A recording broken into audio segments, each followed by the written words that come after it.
दोस्तों, आज पुनः मैं अपने जीवन के एक रोचक संस्मरण को लेकर आपके समक्ष आया हूँ। इसे भी सुने और अपनी बहुमूल्य प्रतिक्रियाएं व्यक्त करें। सन 1985 की बात है। अपनी थर्ड हैंड राजदूत मोटरसाइकिल पर मैं गिरिडीह से निकलकर अकेले एक अनजानी सी राह पर प्रातः 5 बजे चला जा रहा था। अपने घर में सबको बता के जा रहा था। देवघर तक तो 4-5 बार पहले भी जा चुका था, पर इस बार आगे अपने ननिहाल डुमरिया तक जाने की सोच रखी थी। आपको सुनकर शायद आश्चर्य होगा कि यह मैं अपने जीवन में पहली बार करने वाला था। मुझे अपने ननिहाल को खोजना था। यह मेरे लिए एक फिल्मी टाइप रोमांचक यात्रा से कम नहीं थी। मैंने मधुपुर पहुंचने के लिए कुछ शॉर्टकट मारा।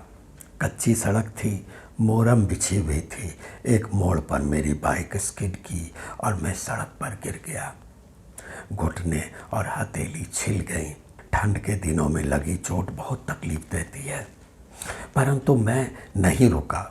देवघर पहुंचकर बस स्टैंड के एक होटल में भोजन किया, फिर गोड्डा की ओर आगे बढ़ गया। उन दिनों एंड्रॉयड फ़ोन और इंटरनेट की सुविधा नहीं थी। मैप और लोकेशन जानना मुश्किल था।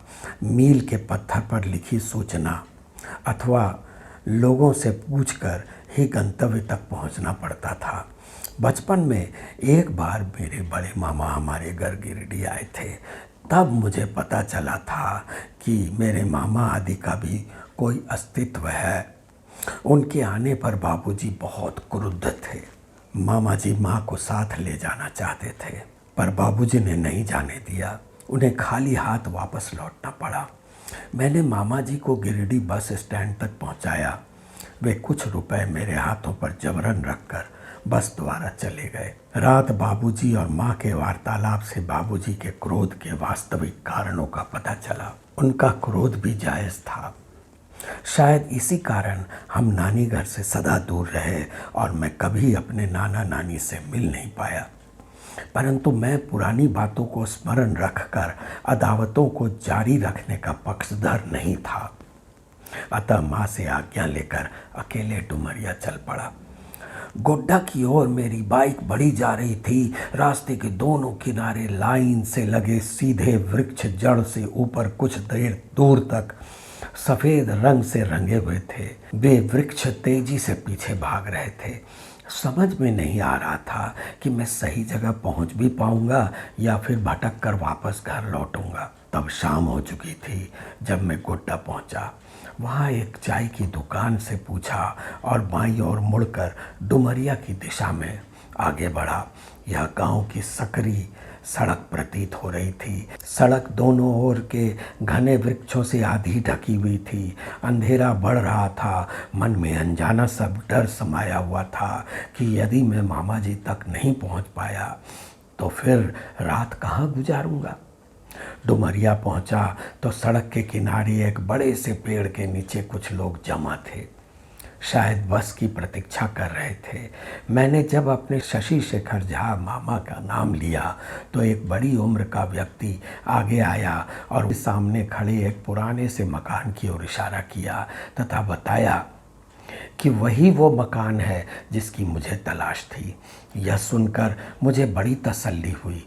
उन्हें धन्यवाद कहकर मैंने अपनी बाइक सड़क से नीचे उतारी और सामने बरामदे में बैठे कई ग्रामीण बच्चों को पढ़ाते अपने मामा जी को पैर छूकर प्रणाम किया तो वे चौंक उठे और मुझे पहचान कर खुशी के अतिरेक में उन्होंने मुझे अपने सीने से लगा लिया। घर के अंदर से बड़े मामा जी स्वर्गीय चंद्रशेखर झा भी आकर अत्यंत खुश होकर मुझसे मिले। इतने दिनों के पारिवारिक विवाद के उपरांत मेरा वहाँ अकस्मात आगमन उनके लिए किसी चमत्कार से कम न था।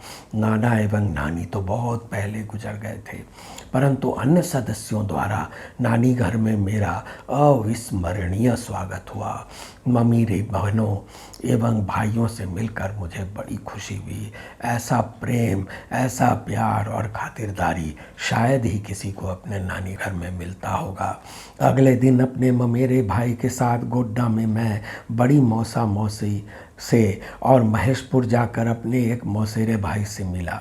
श्री अमरेंद्र झा नामक अपने बड़े मौसेरे भाई से मिलकर गर्व हुआ कि वे गोड्डा के नामी ग्रामी हार्ट स्पेशलिस्ट हैं। मामा जी को अपनी बाइक पर बैठाकर तीसरे दिन मैं बैजानी नामक गांव गया, जहां मेरी छोटी मौसी रहती थी, जो मुझे मेरे माँ की छाया प्रति सी लगी। यहाँ हम एक रात रुके। सुबह उनसे कहकर मैं भागलपुर डाक खाने पहुँचा तथा गिरिडीह अपने घर एक तार भेजा कि वहाँ के लोग मेरे लिए परेशान न हो। 5वें दिन मुझे वहाँ से बड़ी भावभीनी विदाई दी गई। वादा करवाया गया कि मैं अपनी माँ को वहाँ लेकर जरूर आऊँगा, और मैं लेकर गया भी बाद में।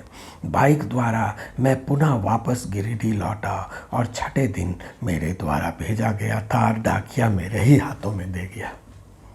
धन्य हो विज्ञान का जो आज हमारे हाथों में फ़ोन थमा गया। इस उपकरण ने हमारा जीवन कितना सरल बना दिया है। सुदूर विदेश में स्थित अपने रिश्तेदारों से हम हर वक्त संपर्क में रह सकते हैं। आशा है आपको मेरा ये पॉडकास्ट भी अच्छा लगा होगा। मैं पुनः एक नए पॉडकास्ट के साथ हाजिर होता हूँ। धन्यवाद।